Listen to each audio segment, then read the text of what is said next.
শুভ সকাল সবাইকে। তো কালকে তো পুজোর ব্লগটা দেখলে সবাই, মানে মূর্তি আনতে গিয়েছিলাম সেই ব্লগটা। আর যারা যারা এই ব্লগটা দেখুনি তারা প্লিজ গিয়ে একটু দেখে এসো। আর এই সকাল সকাল 6:30টার সময় আমি একদম বাজার নিয়ে একদম হাজির হয়ে গেছি আমাদের মাসিমণির বাড়িতে। মানে বাজার বলতে কি, আমি একটু ভোগ দেবো বলে আমি মিষ্টি আর কলা, মানে দুধ কলা ভাসাতে হয়, তো যার কারণে আমি দুধ কলা নিয়ে নিয়েছিলাম। তো আমি দোকানদারকে গিয়ে বলি যে আমাকে কলা দাও।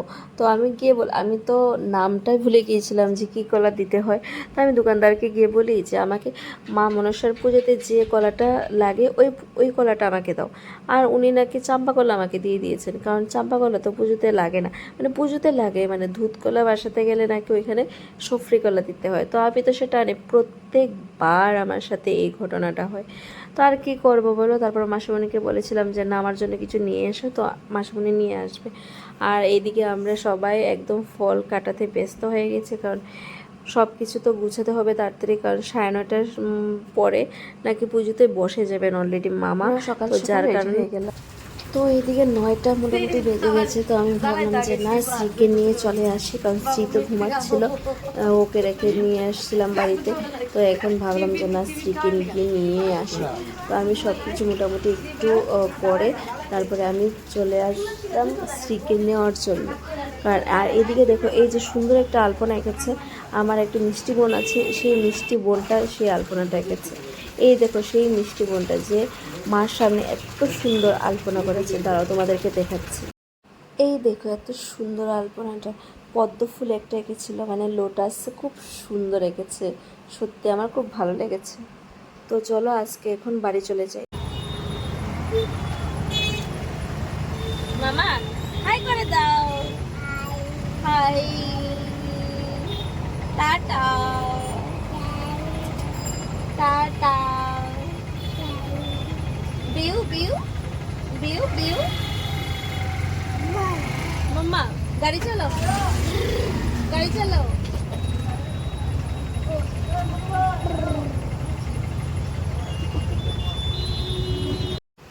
দেখলে মাম্মাম বেরোলে কত খুশি থাকে, দেখো তোমাদেরকে আবার টাটাও দিয়ে দিয়েছে ও। আর গাড়িতে বসে ব্রুম ব্রুম গাড়ি চালাচ্ছিল, আর বললাম না এত তুষ্ট হয়েছে মাম্মাম, মানে কি বলবো।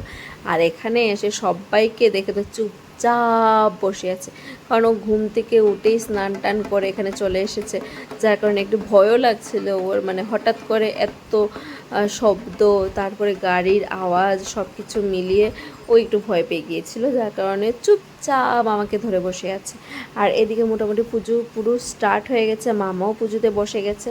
তো তোমরা যারা আমার এই ব্লগটা দেখছো, ব্লগটা কিন্তু ফুললি দেখে কীরকম লাগলো সেটা অবশ্যই কমেন্ট করে জানিও। আর যারা নতুন ফ্রেন্ডস আছো যে আমার এই ভিডিওটা দেখছো, তারা ব্লগটা পুরোটা দেখে তারপর আমাকে জানিও যে কীরকম লেগেছে। আর যদি ভালো লাগে তাহলে বন্ধু হয়ে যেও।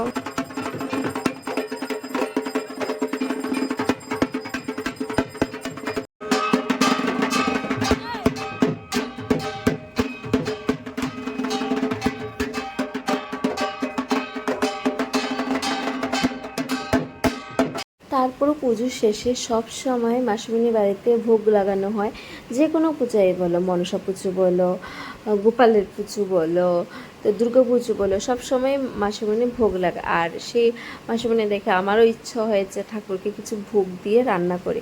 অনেকেই বলে যে ভোগ দিতে হলে ব্রাহ্মণকে দিয়ে রান্না করতে হয়, তুমি নিজে রান্না করলে হবে না, সেটা আমি মানি না। আমি ঠাকুরকে কীভাবে খাওয়াবো সেটা আমার সম্পূর্ণ নিজের ব্যাপার। তো আমি তার জন্য আমি নিজেই রান্না করে ঠাকুরকে খাওয়াই। তো তোমরা কি বলো, সেটা কি ঠিক যে ঠাকুরকে রান্না করে দেওয়াটা কি ঠিক? তারপর পুজো শেষ হওয়ার পরে অঞ্জলি সব শেষ হয়ে গেছে, দেন আমি দুধ কলা বাসানোর জন্য চলে গিয়েছিলাম। আর এইদিকে দেবও চলে আসলো, তো ফ্রেন্ডসও চলে আসলো। আর এই দেখো মিষ্টি বোনটা আমার কত সুন্দর করে ঢাক বাজাচ্ছে।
Tata bye bye. ব্লগটা আজকের জন্য এতটুকুই, দেখা হচ্ছে নেক্সট একটা ব্লগে।